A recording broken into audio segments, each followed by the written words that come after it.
Sebelumnya kita sudah belajar tentang neraca, balance sheet, ada neraca awal dan neraca akhir.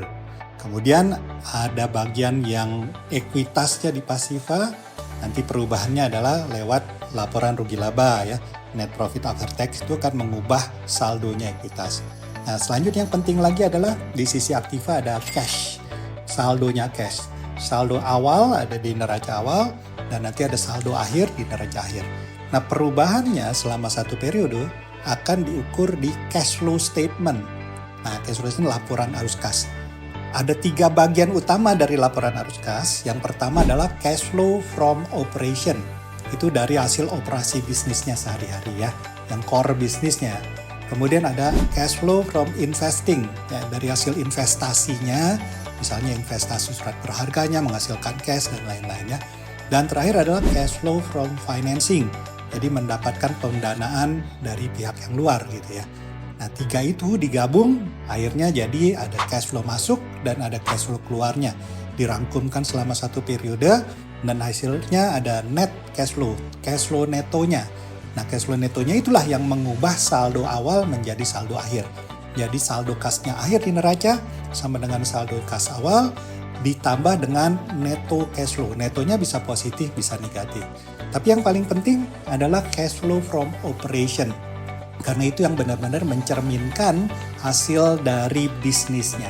Kalau yang lain-lain itu bukan dari core bisnisnya ya. Jadi cash flow from operation-nya yang penting. Karena dalam jangka panjang, cash flow from operation itu yang akan menghasilkan nilai tambah bagi perusahaan tersebut ya. Nah, dalam jangka panjang kita harus lihat korelasinya antara net profit after tax dan juga cash flow from operation. Kalau korelasinya positif bagus, mencerminkan bahwa kualitas dari net profit after tax-nya itu benar-benar bagus. Kalau ternyata net profit-nya naik kenceng tapi cash flow-nya gitu-gitu malah mendem, nah itu ada sesuatu yang tidak bagus dari cash flow-nya dibandingkan dengan profit-nya. Profit-nya kualitasnya tidak bagus. Oke, nah berikutnya kita bicara tentang 5 hal yang penting, 5 hal yang esensial dari cash flow ya. Apa tuh 5 prinsip cash? Yang pertama, kalau sudah jadi piutang, artinya customer sudah beli barang kita, dapat jasa kita, tapi belum bayar, maka pastikan bahwa piutangnya itu berkualitas. Artinya apa? Pertama, pilih customer yang diberikan fasilitas piutangnya itu yang mampu bayar. Jadi harus dilihat, jangan sembarangan. Yang kedua, kalau sudah jadi piutang, jangan lupa ditagih. Harus benar-benar penagihannya punya upaya yang cukup dan komprehensif ya, supaya jangan hilang itu. Kemudian berikutnya adalah setelah piutang, berikutnya adalah inventory atau stok barang ya, stok barang yang mau dijual gitu ya. Ada stok barang awalnya dan stok barang akhirnya dan stok barang di antara-antara kalau ada proses produksi. Tapi intinya adalah itu inventory. Kalau inventory maunya gimana? Jangan terlalu banyak, karena kalau terlalu banyak uang mati di situ. Nah, itu akan menyerap cashnya banyak. Tapi jangan terlalu sedikit. Karena kalau terlalu sedikit nanti customer mau beli barang, barangnya nggak ada, wah dia lari ke tempat lain ya. Jadi harus pas. Ada sih metode untuk inventory yang optimal ya. Seperti itu. Jangan terlalu banyak, tapi juga jangan terlalu sedikit. Kemudian yang ketiga, utang. Utang yang jangka pendek ya. Kalau utang tuh lihat, ada masa jatuh temponya. Jadi kalau ada jatuh temponya jangan sampai kelewatan, nanti kena dendanya. Tapi jangan terlalu buru-buru bayarnya, kecuali kalau dapat diskon bayar buru-burunya. Karena uangnya bisa digunakan untuk yang lain sebelum dibayar ya. Jadi pastikan bahwa Anda tahu kontraknya, jatuh temponya kapan, jangan terlewat, tapi jangan terlalu terburu-buru ya, kecuali dapat insentif tadi ya untuk dapat diskon ya.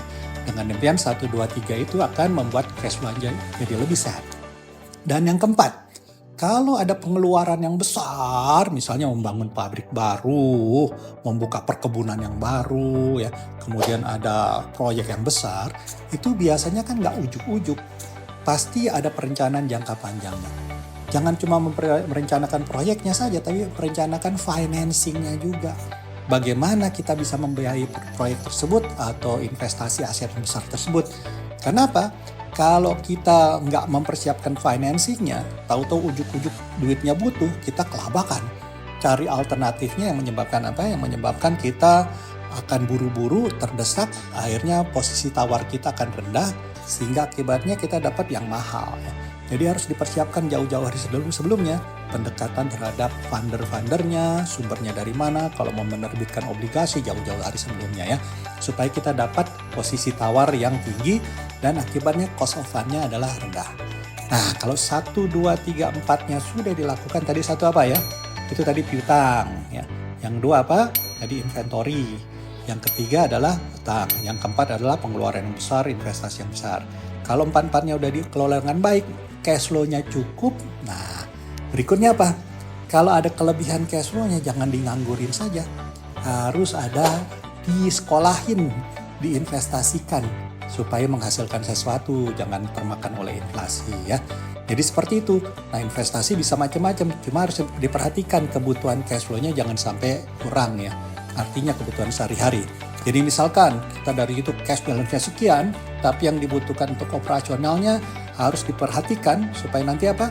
Supaya nanti pada saat dibutuhkan jangan sampai kekurangan. Nah, sisanya, kelebihannya jangan dianggur-angguran. Taruh di tempat yang menghasilkan bunga ya, menghasilkan nilai tambah. Taruh di deposito, taruh di reksadana pasar uang, tapi jangan taruh yang di tempat yang terlalu susah untuk diambil kembali gitu ya. Dengan demikian 1, 2, 3, 4, 5 itu sudah dibereskan, maka cash flow Anda cenderung akan jauh lebih baik. Demikian penjelasan tentang cash flow statement dan 5 prinsip dari cash. Terima kasih, semoga bermanfaat. Salam.